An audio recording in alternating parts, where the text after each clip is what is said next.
you hear me and see me right now? Yes. Yes, all clear. Perfect. So I'll share the screen for you.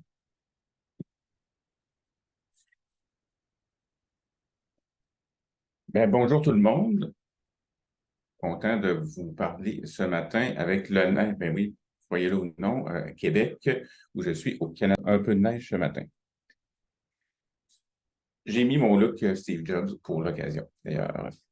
Je vais vous parler ce matin d'une conférence qui vient, en fait, d'une réflexion qu'un des étudiants qui est allé sur une formation ISTQB m'a fait parvenir sur le fait qu'il ne pensait pas nécessairement reprendre une autre formation ISTQB parce que c'était trop waterfall, traditionnel, pas assez agile. Quand j'enseigne l'ISTQB, habituellement, ça me faisait un peu drôle parce qu'on amène le contexte. Le contexte est super important. On amène le contexte à l'étudiant. Et si on se retrouve avec un groupe qui est beaucoup plus en mode traditionnel, c'est certain que l'agilité que l'ISTQB vient d'un monde en 2011-2018, quand on a fait les dernières versions, jusqu'à la dernière qui va changer les choses.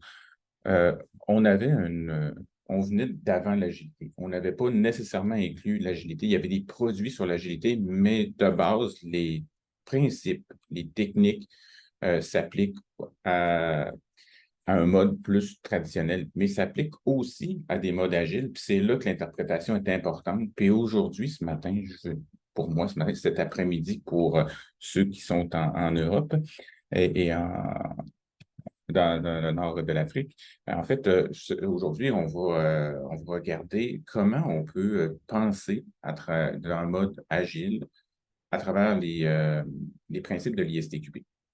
Les principes de l'ISTQB, d'ailleurs, ça fait 1 an et demi qu'on a travaillé au niveau ISTQB international, qui est l'International Software Testing Qualification Board. Pour ceux qui ne connaissent pas l'ISTQB, c'est un peu de facto. Là, on va retrouver la plupart des techniques de base qu'on devrait connaître en termes de tests logiciels. Donc, l'ISTQB donne des principes de qualité, des principes de test, puis on peut les interpréter d'un côté agile. D'ailleurs, la fusion a été faite, le produit a été sorti en mai 2023, où on intègre l'agilité vous allez dire enfin, dans l'ISTQB. Je vais faire une synthèse. J'ai participé au groupe de travail sur cette partie. Qui suis-je pour vous parler ce matin? Jean-François Riverain, je suis, vous allez remarquer le background qui ressemble à celui de Julie, cofondateur de Zentelia. Ça fait depuis plus de 7 ans que j'ai découvert qu'en qualité, il y avait très peu de services qui étaient offerts. L'idée est souvent de partir, puis c'était une mauvaise idée, de partir de notre compagnie et on va faire un produit, puis après ça, on va aller le revendre comme si c'était la vérité qu'on va amener au marché. En fait, c'est là que j'ai découvert justement qu'il existait ISTQB, TMMI, il existe beaucoup d'autres littératures. Janet Gregory, Lisa Crispin en ont écrit. Plein de gens à travers le monde ont écrit de la littérature. Le regroupement de l'ISTQB fait un survol de toute la littérature et permet d'avoir une base solide. C'est pas nécessairement quelque chose qui est très révolutionnaire. C'est pas l'ISTQB n'est que le fondement, mais trop peu d'entreprises, en tout cas, dans mon expérience canadienne et nord-américaine, trop peu d'entreprises ont une notion de base de qu'est-ce qu'un bon test, quelle technique je dois utiliser, quelle stratégie je dois prendre. Donc, il faut vraiment travailler sur la base. Et après ça, amenons le côté DevOps. Côté développement, on est rendu très, très loin. Du côté test, c'est encore difficilement enseigné, en tout cas, dans mon expérience. Donc, je travaille à regarder la satisfaction des entreprises au niveau des prix Performance Québec. On évalue la performance des entreprises. Le Comité canadien, on travaille au niveau de la promotion des bonnes techniques de test pour amener la qualité. Au niveau TMMI aussi, le modèle maturité basé sur ISTQB. Donc, c'est toutes des connaissances qu'on amène chez nos clients. Puis, ça nous permet d'interpréter les principes. Donc, je fais plus de 25 ans. Ça fait donc l'agilité n'existait pas même quand j'ai commencé à faire de l'assurance qualité. Et maintenant, ce que je voudrais proposer, c'est breaking boundaries en anglais, donc dépasser les frontières, aller plus loin que des méthodes qu'on appelle waterfall, cascade ou des méthodes euh, itératives comme l'agilité. D'ailleurs, quelle est la perspective agile? Euh, qu'est-ce qu'on retrouve dans l'agilité? En fait, dans l'agilité, on retrouve 4 valeurs. Si on revient à la base, vous avez sûrement entendu parler dernièrement, ou peut-être pas, mais il y a beaucoup de conférences qui se font sur Agnostic Agile. Donc, revenons à la base de ce qui était l'agilité avant toutes les cérémonies qu'on avait, avant les méthodologies qui ont été montées puis qu'on peut appeler quasiment des frameworks qui nous ont aidés à mettre en place l'agilité. Mais qu'est-ce qui était l'agilité si on veut interpréter les résultats? En fait, vous avez 4 grandes valeurs dans l'agilité. C'est les individus et leurs interactions doivent être utilisés plus fréquemment que des processus et des outils. Donc, avant de mettre en place des processus et des outils, on travaille au niveau des individus et de l'interaction que les individus ont ensemble. Ensuite, le logiciel doit être fonctionnel. C'est un logiciel fonctionnel plutôt qu'une documentation. On peut livrer de la documentation. On doit livrer de la documentation. D'ailleurs, Alistair Cockburn a sorti la Cockburn Scale qui nous permet de dire, selon le type de produit qu'on a, si est critique à la vie humaine ou c'est un produit qui est juste confortable à utiliser sur notre application, bien, on a toute une différente documentation qu'on doit livrer versus le logiciel. Donc, le logiciel est plus important que la documentation, malgré qu'il ne faut pas oublier que la documentation est importante. Ensuite, la collaboration avec le client.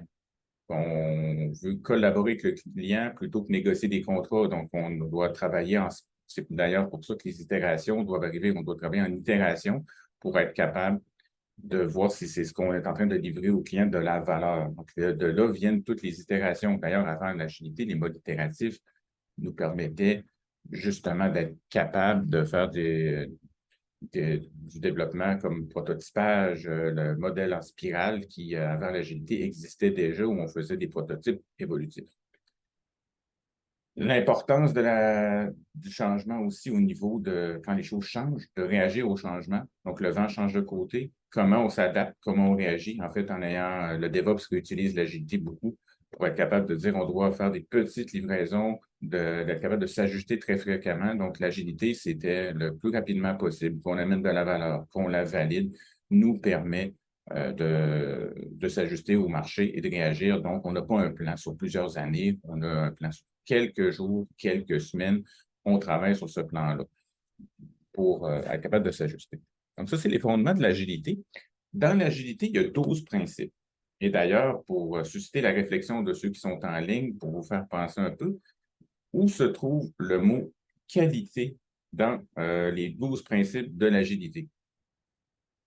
Si vous prenez le temps de les lire, essayez de trouver le mot qualité. Celui qui l'aura eu aura toute mon admiration. Parce qu'en fait, il n'y a pas de mot qualité inclus dans les principes agiles. En tout cas, pas explicitement. Malgré qu'il faut lire entre les lignes ici. Si on parle d'excellence technique, de bonne conception, on parle de qualité. On ne parle pas de test, on parle de qualité. On veut être capable de livrer du produit opérationnel. Pourquoi? Pour livrer au client la qualité dont il s'attend, le produit dont il s'attend. Donc, il y a plusieurs choses là-dedans qui cachent la qualité en dessous des principes. Maintenant, ce serait intéressant de voir, OK, ces principes-là, on n'en parle pas nécessairement, mais comment on va les mettre en place? Qu'est-ce qu'on va faire pour atteindre, pour livrer fréquemment un produit? Il faut avoir un processus de développement de qualité. Il faut être capable de livrer à notre client le produit dont il s'attend.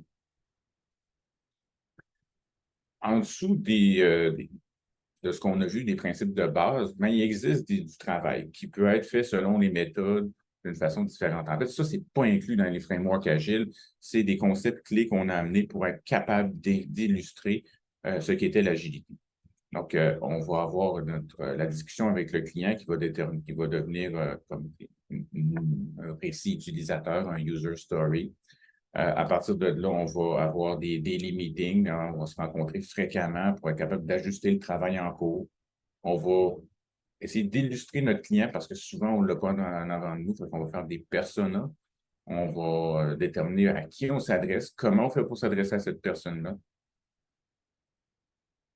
Ensuite, on va avoir, au niveau de l'agilité, on va être capable d'avoir des rétrospectives qu'on va faire avec nos gens pour améliorer notre processus qualité. Et l'approche d'agilité est vraiment une approche itérative et incrémentale. Donc, ce qui va nous donner, un peu comme le bateau que Julie montrait, d'aller livrer un certain nombre de produits et au fur et à mesure d'augmenter avec notre backlog la qualité de ces produits-là. Les fondements de l'ISTQ.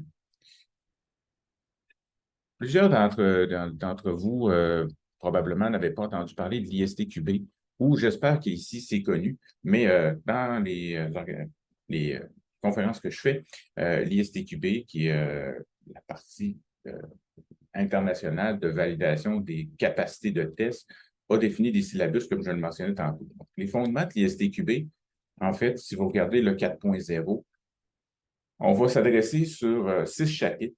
On va parler de ce qui est fondamental au niveau des tests. Quels sont les principes fondamentaux du test? On va travailler sur le fait que le test doit s'intégrer au cycle de développement que vous avez dans votre organisation. On va vous parler de tests statiques puis de tests dynamiques. Comment ces deux types de tests-là vont s'appliquer pour être capable de tester tout. Vous allez voir les principes. On va vous donner les principes de test. Ensuite, on va s'attaquer aux techniques. Vous allez avoir des techniques puis des approches de test. D'ailleurs, approche de test, c'est une nouveauté qu'on amène avec le 4.0, qui n'est pas une technique, mais on va avoir des approches de test qui viennent en amont au niveau des approches collaboratives. Vous avez entendu parler de 3 amigos, vous entendez parler du BDD. On va travailler au niveau de certaines approches. Les activités de test, bien sûr, restent super importantes. On est quand même obligé dans un syllabus qui va parler de test, de faire une gestion des différentes activités de test, que ce soit au niveau des activités de gestion d'anomalies, de mise en de tests eux-mêmes, d'exécution, de planification, d'analyse. Donc, on va amener des activités de test. Et ça se termine tout le temps par, c'est le même chapitre qu'il y avait depuis dans le passé. Quels sont les outils qui vont nous permettre d'atteindre ces bénéfices-là? Quels sont-elles? Quels sont les risques pour les outils? Quels sont-ils? Et l'automatisation. Comment bien utiliser l'automatisation et les bénéfices et aussi les risques de l'automatisation.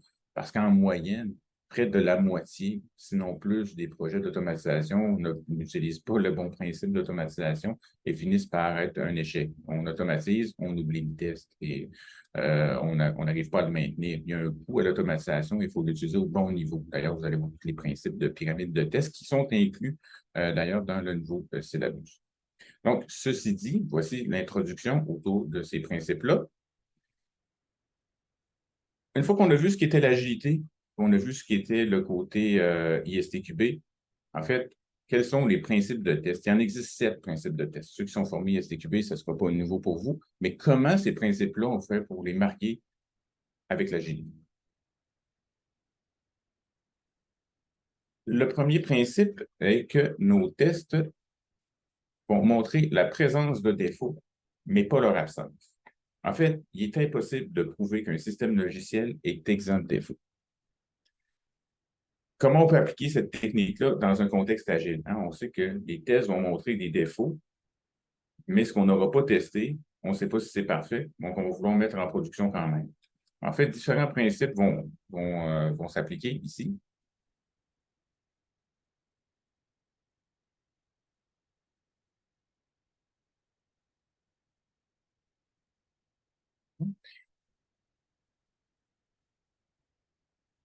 Dans le contexte agile, vous allez avoir le fait que vos rétroactions doivent être rapides et fréquentes. Donc, il faut livrer fréquemment le côté itératif, incrémental du logiciel. Une priorisation, ce qui va vous aider, le concept d'ISTQB qui vous aide le plus là-dedans, c'est le risk-based testing, le test basé sur le risque, où on fait une priorisation de nos cas de test, en sachant qu'on ne pourra pas tout tester parce qu'on ne pourra pas montrer ce qu'on n'aura pas testé, en sachant que nos organisations vont nous demander de nécessairement couper des tests éventuellement. parce qu'on n'aura pas assez de temps pour livrer, puis éventuellement, on ne peut pas tout tester parce que vous allez avoir un autre concept. Ici, on ne peut pas montrer la présence de défauts. La collaboration est super importante. Qu'est-ce qu'on s'attend? Trop souvent, on a la réponse comme personne dans la qualité ou celui qui a testé le produit se dit, quand il y a un bug qui arrive en production, mais pourquoi tu ne l'as pas trouvé? D'ailleurs, ça m'est arrivé encore dernièrement, un dirigeant d'entreprise me dit, ben, le client a trouvé 6 problèmes, ça y a pris juste une journée, puis comment ça que notre équipe ne l'a pas trouvé? D'ailleurs, c'était surtout pas la question, n'était pas comment ça l'équipe ne l'a pas trouvé, la question était comment ça les QA ne l'ont pas trouvé. En fait, c'est là que j'ai ramené ça à comment ça l'équipe ne l'a pas trouvé, à monsieur le directeur, et comment ça on n'a pas collaboré pour dire que c'est important, ce contexte-là du client. Donc, quand est-ce qu'on a parlé avec le client? Quand est-ce qu'on a parlé avec les gens d'affaires? Quand est-ce qu'on a parlé avec les développeurs? Comment la personne de qualité, on l'a informé des tests qui étaient à faire? Donc, ici, il y avait un problème de structure, de collaboration. On veut tester ensuite en continu et s'adapter. Donc, on veut tester continuellement du début à la fin et non pas juste à la fin. Et peut-être même, quand on est en DevOps, aller voir ce qui se passe chez le client, continuer à tester chez le client. D'ailleurs, c'est une question qui revient souvent. Est-ce que c'est mal de tester en production? En fait, la réponse n'est jamais noir ou blanche. Il y a du gris là-dedans. On a tout le temps un intérêt, surtout en DevOps, à aller voir ce qui se passe sur notre production. Est-ce que c'est des tests de production? Ça devient pour une autre présentation qui sera sur le DevOps, nos experts DevOps à partir d'ici. Et si on veut s'améliorer par rapport à ça, c'est là qu'on met la revue et l'amélioration. On va être capable de revoir ce qu'on a fait. D'ailleurs, l'agilité nous amène sur le principe qu'il y en a des rétroactions qu'on va faire après la revue. La revue de sprint, on va faire la rétrospective. La rétrospective va nous amener des améliorations. Les principes d'ISTQB amènent des améliorations par le côté des causes racines, qu'on va essayer de retrouver quelle est la cause du problème qu'on a trouvé, puis vient de où l'incompréhension. Hein, vous allez avoir dans ISTQB, on va parler de erreur, faute, défaillance. On va se demander, mais cette défaillance-là, elle a été causée par quel morceau de code, puis pourquoi, qui a mal compris comment faire ce bout de code-là. Deuxième petit principe qu'on va retrouver dans l'ISTQB puis qui va nous aider, vient beaucoup de nous aider du premier. Hein. Comme on a dit que bon, on peut montrer des défauts parce qu'on a testé, mais le deuxième vient nous dire, mais tu ne pourras pas tout tester. Donc, le premier principe vient de prendre son sens. Donc, nécessairement, on ne pourra pas prouver qu'un logiciel est parfait parce que ce principe-ci dit que les tests exhaustifs sont impossibles. Donc, ces tests exhaustifs sont impossibles. Il faut nécessairement choisir quoi tester. Il faut bien savoir sur quoi on va baser nos tests.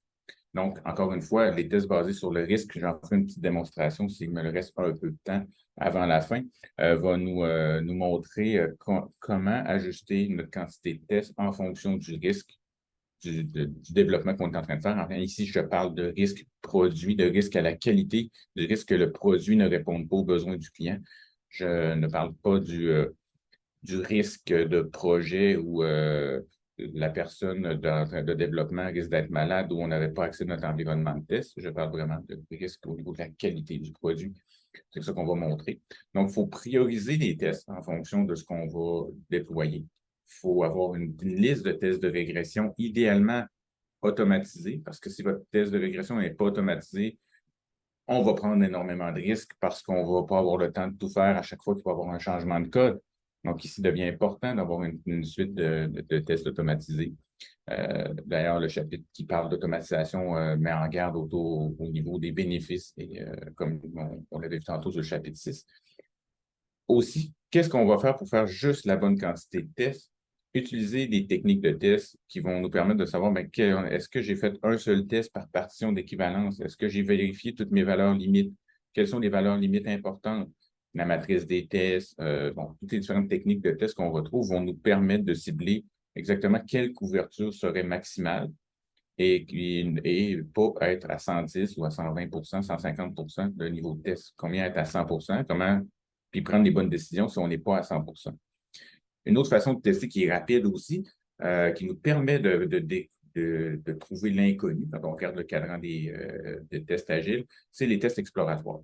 Les tests exploratoires vont nous permettre, avec une charte de tests, de savoir qu'est-ce qui nous fait peur aujourd'hui, qu'est-ce qui risque de ne pas marcher, qu'est-ce qu'on veut vérifier. Par exemple, en test exploratoire, on veut vérifier la concurrence. Si deux personnes entrent en même temps dans le même dossier, qu'est-ce qui arrive aux données par la suite? Donc, si on a peur qu'on ait des données qui disparaissent, ben, on va faire des essais exploratoires là-dessus sans les avoir pensés d'avance. On va explorer le logiciel, trouver son comportement et essayer de générer un problème. Donc, ça, c'est des techniques qu'on peut utiliser dans un contexte agile.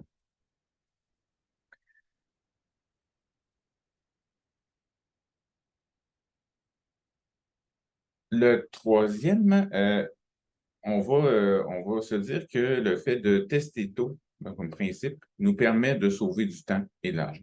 C'est essentiellement ici l'idée du shifting left. Oui, ça va nous donner une couverture complète. Si on veut tester plus tard dans le projet, on peut avoir une couverture complète puis essayer de couvrir toutes les données. Mais ce que nous dit ce principe-là, c'est que ça va vous coûter pas mal plus cher. Plus vous êtes tard dans le cycle de test, plus ça va être dispendieux et long à tester. Donc, le shifting left est un concept qui vient beaucoup du monde DevOps, où on va essayer d'arriver à gauche, donc dans la courbe, si on regarde, d'arriver au niveau des requis le plus tôt possible, de comprendre ce qui est fait plutôt que le détruire. On va essayer de travailler avec les gens. Comment? Ben, en travaillant au niveau du grooming ou l'affinement des backlogs. On va essayer de travailler au niveau des tests d'acceptation du ATDD ou même du BDD. On va faire des tests avant même de faire du code. Donc là, ce qu'on veut faire ici, c'est le plus tôt possible qu'on connaît ce qu'on va tester, le plus de chances qu'on a de ne pas faire des erreurs. Ici, on veut venir en termes de prévention. D'ailleurs, la prévention est un des objectifs qu'on va retrouver dans l'ISTQB, prévenir les problèmes plutôt qu'essayer de les découvrir. Donc, on va utiliser les différentes techniques qui existent au niveau agilité, DevOps dans le marché pour être plus efficace. Ensuite, on va parler un peu plus d'agriculture sur le prochain principe. Le quatrième principe, c'est le regroupement des défauts. Ce que ça va nous permettre de faire, le regroupement des défauts, c'est d'être capable de savoir quelle zone de mon logiciel a des problèmes. Donc, c'est un peu comme l'analogie de l'agriculture et des cochons et des moutons qu'on voit ici. C'est le fait que ces animaux-là ont tendance à se regrouper. Donc, si vous avez des moutons dans un champ, ben, habituellement, ils sont ensemble. Si le troupeau de moutons s'en va en forêt, c'est rare que vous vous promenez et que vous allez en trouver un seul, puis que les autres vont être très, très loin. Donc, pour les problèmes, c'est un peu la même chose. On va se retrouver avec des troupeaux qui vont de problèmes. Donc, on va essayer de cibler on va essayer de cibler nos tests, notre effort de test. Encore une fois, ben, ce que ça va nous permettre de faire, c'est que lorsqu'on fait des tests exploratoires, qui est une des techniques de test qu'on voit, une de ces techniques de test-là va nous permettre de dire, ben, quand j'ai trouvé un problème, je vais continuer à explorer ce côté-là. Je vais faire une analyse historique aussi de nos problèmes. Ben, où sont les problèmes typiquement? Dans quelle zone de code je dois concentrer mes tests? D'autres techniques peuvent vous aider, la mesure de complexité, les revues de code vont nous permettre de trouver est-ce qu'il y a une certaine zone de code qui est qui est dépendante et qui a une complexité, c'est un peu du code spaghetti.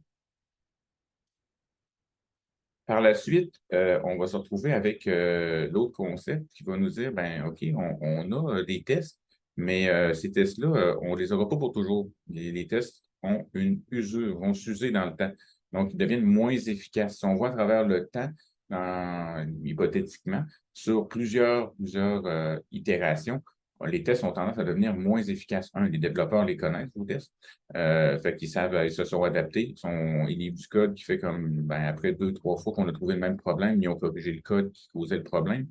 Mais aussi, à long terme, on a des nouveaux problèmes qui vont arriver. Puis si on ne renouvelle pas nos tests, ben, on n'aura pas, surtout nos tests de régression, on n'aura pas le bénéfice de trouver des nouveaux problèmes.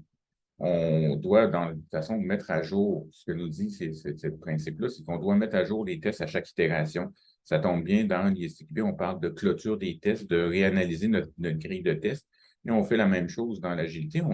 À la fin, on va faire une rétro où on va devoir se demander quels sont les tests qui ont été utiles, quels sont les tests qui ont donné du gain, quelle est la valeur de chacun de mes tests pour être capable d'ajuster nos codes de test. Quels sont les problèmes qu'on a vécus puis les trous qu'on a eu dans notre production. Le côté des tests aléatoires peut être intéressant aussi.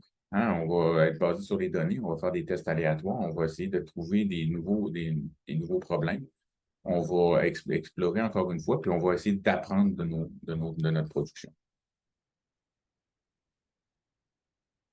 L'autre principe qui s'en vient, c'est malheureusement, on ne peut pas aller demander à ChatGPT, on ne peut pas demander à Google de nous générer un cas de test sans lui donner de contexte.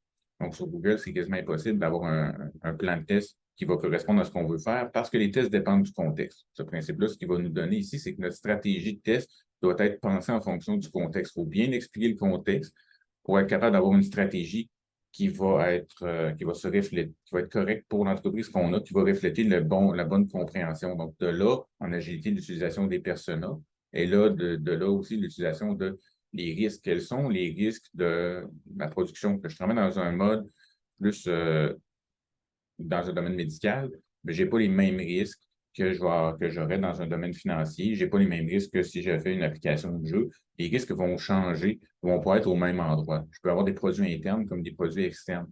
Donc, c'est ici que le contexte va permettre aux gens en qualité de développer leur plan de test. On va tenir compte de l'environnement, des utilisateurs.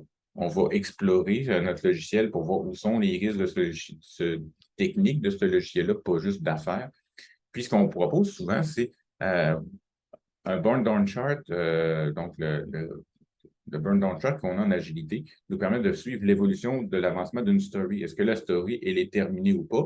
Bien, si on peut ajouter une notion de risque sur une itération, on serait capable d'avoir un risque burn-down chart. Donc, on a cette technique-là qu'on utilise en test basé sur le risque, où on va générer un risk burn-down chart et on va suivre l'évolution des risques en fonction de nos tests selon les échecs et les réussites de nos tests. Le test a passé, il vient de réduire un risque élevé, notre risque est en train de descendre, puis ça nous permet, surtout cette technique-là, nous permet de répondre à une question qui arrive très fréquemment. Quand est-ce qu'on arrête de tester? Si on ne peut pas tout tester, bien, on peut tester longtemps. Si on veut tester avec un certain niveau de risque, bien, il faut le déterminer, ce niveau de risque-là. Il faut en parler. On revient sur la beauté de l'agilité ou un des principes, c'est la collaboration. Donc, on va collaborer avec nos gens d'affaires à savoir quand est-ce qu'on arrête de tester. Puis c'est nous, en tant qu'experts ou en tant que personne avec expérience dans notre organisation, on est capable de déterminer, mais voici le risque qu'on est en train de prendre. Voici si on fait tous ces tests, le niveau de risque que je pense qu'il risque. Puis, est-ce qu'on est prêt à prendre ce risque-là pour aller en production? Parfois, le risque peut être plus élevé pour certaines organisations que pour d'autres. Je parle ici, par exemple, on a des couvertures à faire dans un moment de l'année. Ben, il faut il neige pas toute l'année au Canada, mais quand on vient faire une couverture de neige pour déneiger, puis c'est une assurance qu'on va se donner, on va prendre une assurance pour déneiger les toits pour pas qu'ils tombent avec le poids de la neige, ben on va avoir nécessairement besoin du produit avant que la neige fonde. Donc, il faut que le produit soit pris au bon moment. On va prendre un peu plus de risques dans certains cas parce on va manquer de temps pour ce produit-là. Donc, il y a des cas où on va vouloir aller plus vite, prendre des risques plus élevés que dans certains autres cas, si on veut, par exemple, travailler à une agence spatiale, on va prendre moins de risques s'il y a un astronaute dedans versus un produit qui n'a pas de vie humaine en jeu. Une vieille photo que j'ai récupérée, une vieille image que j'ai récupérée qui nous permet de voir que l'illusion de l'absence de défaut, on pense qu'on n'a pas de problème, on a tout testé, on a pris beaucoup de temps. Le 7e principe nous ramène un peu sur Terre ici. On n'a peut-être pas compris comme il faut ce qui se passait. Donc, l'agilité vient directement nous aider sur ce principe-là en termes de qualité. Directement, l'agilité nous permet de découvrir, d'aller rapidement découvrir si on est en train de livrer ce que le client s'attendait. Quand le client s'attendait à avoir un pneu pour pouvoir se balancer, accrocher à une branche d'arbre, on y a fait quasiment une montagne russe, dans certains cas, un divan attaché, on a coupé un arbre. En fait, la compréhension du besoin est importante. Donc, il y a des ajustements à faire grâce à l'agilité au niveau de test de l'ISTQB parce qu'on veut valider le plus rapidement possible les problèmes. Donc, on va travailler au niveau sur différentes applications, sur différentes techniques en amont pour être capable de nous amener ici à trouver est-ce qu'on est en train de livrer le bon produit. Puis, toutes les techniques qui vont nous permettre d'avoir des rétroactions très rapides vont être bénéfiques. De travailler en amont va être aussi très bénéfique et de découvrir si avec le client le plus rapidement possible est-ce que ce qu'on est en train de livrer répond à ses besoins? J'ai dit qu'on parlait de risk-based testing. En fait, je voulais mettre une petite notion un peu concrète. Hein. Qu'est-ce que les tests basés sur les risques? En fait, vous avez l'impact d'un problème, puis vous avez la probabilité. L'impact est l'impact affaire de votre problème, donc l'impact métier. Est-ce que est-ce que les clients vont découvrir un grand problème? Est-ce que l'impact de cette fonctionnalité-là, de la performance de la fonctionnalité, des attributs qualité, de l'utilisabilité sont graves ou pas? Donc, vous allez pouvoir vous mettre dans une zone, idéalement, on ne se retrouve pas dans la zone complètement à droite et en haut, surtout rouge. Et l'impact est un niveau métier, tandis que la probabilité, c'est au niveau technique. Là, c'est là qu'on peut utiliser nos gens de métier pour être capable de nous dire est-ce que c'est grave cette fonctionnalité-là si elle arrête de fonctionner. Et ensuite, la probabilité que ça arrive, on va voir les gens techniques. Est-ce qu'on a une bonne couverture de code? Est-ce que le code est bien designé? Est-ce que c'est très probable, fréquent ou improbable qu'on ait le problème prévu? Et c'est sûr que si on se retrouve dans la zone en rouge ou la zone orange, ben, on a plus de chances de pouvoir tester cette fonctionnalité-là que si on se retrouve dans la zone verte. Ce que ça nous permet de faire, ici, c'est librement inspiré, ces graphiques-là, de l'approche Prisma de M. Eric Van Kunendal, qui a fait le modèle TMMI. Il a écrit d'autres livres que le TMMI, puis son livre sur les approches de risque est très intéressant. D'ailleurs, c'est vraiment adapté au risque logiciel, au monde logiciel. Donc, c'est un peu là j'ai tiré ça. Ces graphiques-là. Et en fait, on veut savoir le risque technologie puis le risque métier, risque d'affaires. On va pouvoir placer nos risques dans un tableau qui va nous permettre de savoir est-ce que je me retrouve dans la zone 1, 2, 3 ou 4 de mon tableau. Qu'est-ce que ça fait de se retrouver dans une zone ou l'autre? Ça va nous permettre de déterminer le niveau de risque. Plus c'est probable, plus c'est impact, donc le cadran 2. Plus on est proche du cadran 2, plus on doit faire de tests. Tandis qu'au cadran 3, on se retrouve à faire beaucoup moins de tests. Qu'est-ce que ça m'a permis de créer quand j'ai utilisé cette méthode-là? Ben, ça nous a permis de créer un niveau de test qui va varier selon le risque. Donc, selon le niveau de test que je vais avoir, le type de risque que je vais avoir, mais je ne vais pas faire les mêmes tests. Donc, ici, vous voyez, par exemple, je me retrouve en composant côté technique ou développeur. Qu'est-ce que je leur demande pour faire comme test avant de me livrer le produit? Bien, si mon risque est faible, je vais dire, faites une couverture des instructions, faites une revue de code, puis ça va être satisfaisant. Si le risque était élevé, j'aurais demandé au développeur, vérifie toutes les valeurs limites, fais l'analyse de flow, faites-vous réviser par un développeur senior, faites du pair developing, puis faites du pair testing. On va inspecter votre code, donc on va ajouter des codes tests selon une charte qui ici n'était pas complète, mais qu'on veut continuer à compléter éventuellement. On va ajouter des codes tests plus le risque est important versus quand les risques sont plus faibles. Donc, ici, c'est un peu une des façons d'utiliser le risk-based testing qui va nous donner une valeur qui va pouvoir qu'on va pouvoir au moins travailler avec nos gens d'affaires, les gens métiers et les développeurs pour être capable de définir le niveau de test qu'on va avoir à chacun des niveaux. Ça ici, si vous voulez vous informer un peu plus sur le côté des tests basés sur les risques, ça donne une bonne idée de comment on n'est pas obligé d'avoir une seule règle en qualité, mais on peut faire varier nos règles en fonction des risques. Si on y pense aussi, côté tâches et activités de test dans l'Agile, on veut avoir une confiance de qualité à chaque itération. Donc, pourquoi ne pas utiliser les principes? Quand on va demander dans l'ISTQB, on va vous parler de planification. En fait, on en fait de la planification en Agile. J'ai donné un exemple par rapport à Scrum, mais pour chacune des itérations, on va planifier ce qu'on a à faire comme travail. En Scrum, ça va s'appeler le sprint planning. Le sprint planning, c'est le moment où on va planifier le développement de sprint, mais ça va nous aider à faire l'étape de planification qu'on voit dans ISTQB. Donc, dans ISTQB, on parle souvent de différents rapports, mais on va dire vous allez faire des rapports d'avancement. Ce n'est pas nécessairement des documents qu'on est obligé de livrer. Je vois souvent des gens qui commencent, qui ont lu ISTQB, puis qui veulent mettre des documents en place, puis qui travaillent en Agile. Je leur dirais, bien, en fait, pensez-y, vous avez une façon déjà d'aller vérifier est-ce que la qualité est bonne à chaque jour en agilité. Vous avez votre Scrum du matin, la mêlée du matin, le Daily Scrum. Bien, la mêlée du matin, c'est le moment idéal pour dire bien, le niveau de qualité que vous avez eu la veille par rapport à ce que vous avez testé. Vous avez testé une fonctionnalité, Ça l'a bien été ou ça l'a mal été? Dites-le lors des scrums du matin. On va vous parler de faire de l'analyse puis de la conception de tests en ISTQB. En fait, vous en faites tout le temps. Quand on fait du BDD, on est en train de faire de l'analyse puis de la conception de tests. En ATDD aussi, on va faire du grooming. On va faire du example mapping. Mais l'analyse et la conception doivent arriver tôt. Puis en agilité, on a des occasions de le faire. On va vouloir implémenter puis exécuter nos tests, pas nécessairement à la fin, mais en fait, on devrait le faire au fur et à mesure que ça avance, puis on devrait livrer des stories très, très rapidement. Donc, dès qu'on livre des stories, ben, ça nous permet d'avoir des tests à exécuter. Si on était en mode cascade, ben, on ferait les tests une fois que tout serait développé, tandis qu'ici, on peut vérifier fréquemment si on est en train d'atteindre l'objectif qu'on avait au niveau de notre qualité.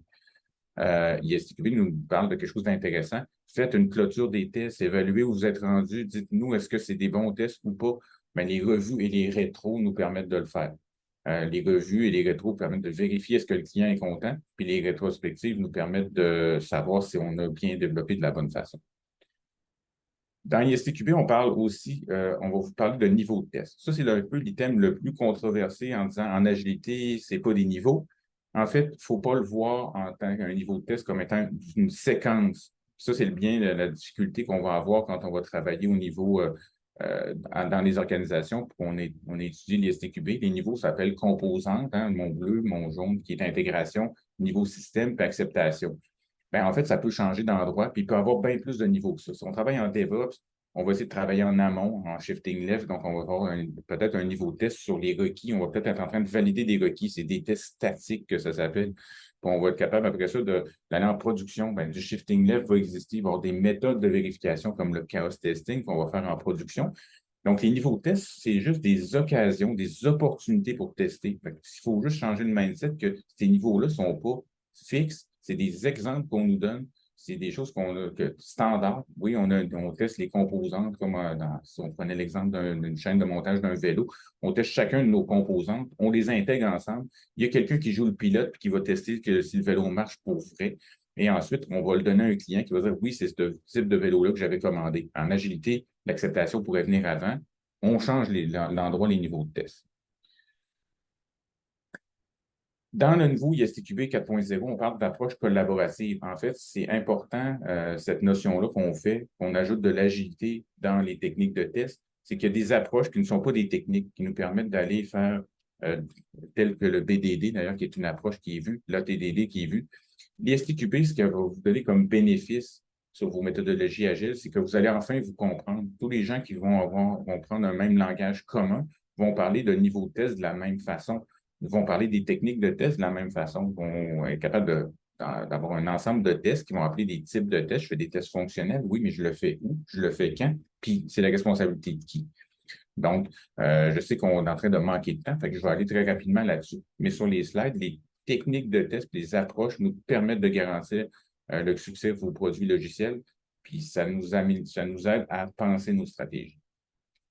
D'ailleurs, pour terminer, je dirais dans un contexte agile, quel devrait être le meilleur plan de test? Bien, c'est celui-là qui est une version sur une page qui nous permet de dire, bien, voici en une page, je fais du shifting left, je vais tester tôt. On va tester, tout le monde va tester parce que c'est à tous les niveaux qu'on doit tester. Il y a des risques à chaque fois qu'on avance, il y a des opportunités de tester, il y a des risques à chaque fois qu'on avance, puis plus on avance, plus ça va nous coûter cher si on n'a pas testé avant. Tester de façon légère, tester le plus possible en amont, c'est ce que nous dit la pyramide. Utilisez les gens en qualité comme des experts pour vous assister à faire les bons tests, mais tout le monde doit être responsable de son plan de test, assisté d'une personne. Puis, le shifting right va nous permettre de dire, ben, je vais apprendre. On a vu juste avant, on nous parlait de métriques, ben, on va se mesurer, on va apprendre, puis on va construire un meilleur produit. Donc, ayons une version moderne de la qualité. C'est ce que ISTQB essaie de promouvoir par rapport à l'agilité. Quand on combine les deux, on se retrouve avec des méthodes beaucoup plus légères de test et de qualité. Et si je reviens sur le syllabus de 4.0, intéressant de le lire depuis mai qui est sorti, depuis juin en anglais et juin en français sur le Comité français des tests logiciels, là, sur le CFTL. Vous allez retrouver le syllabus français du niveau fondation qui inclut l'agilité maintenant. Donc, il va vous permettre de faire une meilleure interprétation que les syllabus précédents. Voilà. Des questions? Merci beaucoup, Jean-François. C'était très pertinent et très intéressant. Moi, surtout que je vais porter mes deux casquettes, en fait, de coach agile et coach QA. Je fais la différence entre 2009, là, depuis que j'ai commencé avec les systèmes et les méthodologies traditionnelles, cycle en V, et je vois maintenant l'implication, et on parle de culture qualité plutôt que et d'assurance qualité que plutôt que contrôle qualité. Juste une question rapide pour ne pas déborder. En fait, avant, lorsqu'on fait des transfos agiles, là, on parlait toujours de mettre en place de la transformation, les artefacts, les rôles, etc., dans une entité agile, mais on ne parlait pas vraiment d'une transfo de qualité. Ce que j'ai apprécié maintenant, c'est on a essayé vraiment de penser à ça. Mais est-ce que tu as des conseils? Parce que je n'ai pas vu vraiment, peut-être que ce n'est pas dans cette réunion-là où on va faire d'autres rencontres qui vont se suivre. Est-ce que tu as des conseils sur la mise en place ou euh, avec côté stratégique, en fait, avec la transfo agile? En fait, je te dirais, ben, merci pour la question, mais je dirais, des conseils, ça pourrait être très vaste. Puis on va revenir au dépendre du contexte. Selon votre contexte, l'important, c'est de travailler en mode collaboration, puis d'amener votre expertise sur quelle est la stratégie qu'on va amener. Si on regarde dans l'ISTQB, on va parler de mettre en place une stratégie basée sur la politique de l'entreprise. Qu'est-ce que ton entreprise veut en termes de qualité, c'est important à comprendre. Puis ta stratégie est faite de façon collaborative. D'ailleurs, quand je prends l'ISTQB puis que j'ai des gens d'une équipe de développement qui ne veulent pas avoir une certification ISTQB, je donne un cours de notions fondamentales, puis je leur fais monter leur propre stratégie. Je prends des développeurs, des gens métiers, puis des gens qualité, puis ils travaillent ensemble à monter leur stratégie parce qu'en fait, ils doivent être d'accord sur qui va tester à quel moment, qui va écrire les critères d'acceptation, qui va écrire les tests qui vont dériver de ces critères d'acceptation-là, puis qui va écrire les tests dans le code fonctionnel. Puis il faut qu'ils prennent conscience, il faut prendre conscience à tous les niveaux qu'on a un rôle à jouer sur la qualité. La qualité, ça appartient pas à quelqu'un qu'on a appelé Oui. un QA. En fait, c'est pour ça que je mettais Quality Assistance Oui, tantôt. c'est une responsabilité partagée par toute l'équipe, en fait. Mais Oui, ben, l'ISTQB est basé sur le Whole Team Approach qui vient de oui. justement Elisabeth, pas Elisabeth Anderson, mais c'est de Lisa Crispin et Janet Gregory. Mhm. Oui. Ok, si j'en ai encore un peu de temps, j'ai eu une autre question là on a plein en fait, je ne sais pas comment je vais choisir. Alors, qu'est-ce qu'ils disent? Là, c'est côté question, ils passent plutôt ce côté examen. Ils disent, est-ce qu'il y a un changement sur le nouveau là, le syllabus 4.0, sur les examens? Est-ce qu'on a la possibilité, surtout pour les personnes qui ont révisé sur l'autre syllabus, est-ce qu'ils ont le droit de choisir la version avec laquelle ils vont passer l'examen ou c'est directement avec la dernière version? D'ailleurs, je vais changer mon chapeau, moi aussi, de présentateur. Je vais parler parce que j'ai travaillé justement sur cette question-là avec l'ISTQB. Tout le monde qui est certifié dans l'ISTQB demeure certifié. Toutefois, on a fait la combinaison de deux produits, donc le ISTQB qui était l'Agile Foundation et le Mhm. ISTQB Foundation. Donc, sur le niveau 4.0, on vous permet de passer les examens existent. Vous pouvez vous recertifier si vous le sentez nécessaire. D'ailleurs, Je pour vais le faire. enseigner l'ISTQB 4.0, ah oui, tu vas le faire. Je Mais vais sur le refaire. l'ISTQB, Oui. ben, pour enseigner l'ISTQB maintenant, ça nous prend le bon niveau. Puis enseigner l'ISTQB 4.0, ça prend soit l'ISTQB 4.0 ou l'ancien ISTQB 2018 Mhm. et le ISTQB Agile.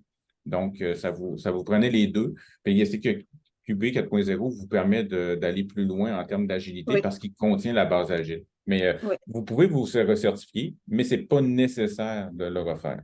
Tous les autres Mhm. produits sont en train de changer pour utiliser la terminologie qui a été redéfinie dans le 4.0.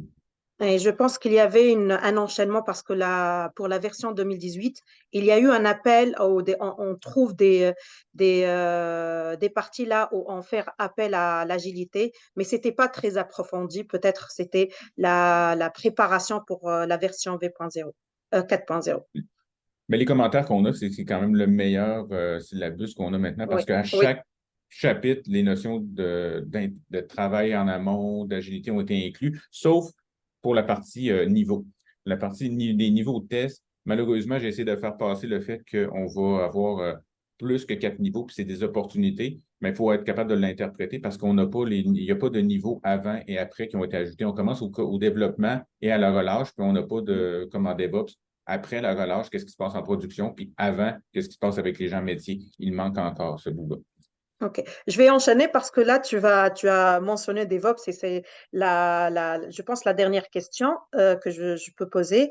En fait, quels sont les principes synergies entre l'ISTQB adapté à l'agilité et les pratiques modernes avec comme le DevOps? Ouais, l'ISTQB n'est pas, vous allez jamais retrouver des produits qui sont très révolutionnaires. Vous allez retrouver les bases. Donc, les bases de test, le lien entre le DevOps, c'est vous ne pouvez pas faire du DevOps si vous n'avez pas Mhm. amené de la qualité en amont. Vous ne serez pas capable de faire une relâche sécuritaire puis d'éviter des problèmes en production si vous n'avez pas utilisé les bonnes techniques de test. Puis utiliser les bonnes techniques de test va nous permettre de savoir quel risque on veut prendre, quelle quantité de tests je vais faire, puis quand est-ce que ça va être suffisant. Donc, l'ISTQB, ce qu'elle va nous permet de faire quand on l'analyse comme il faut, c'est de nous donner une sécurité lorsqu'on va faire une relâche en production qui est très fréquente en DevOps.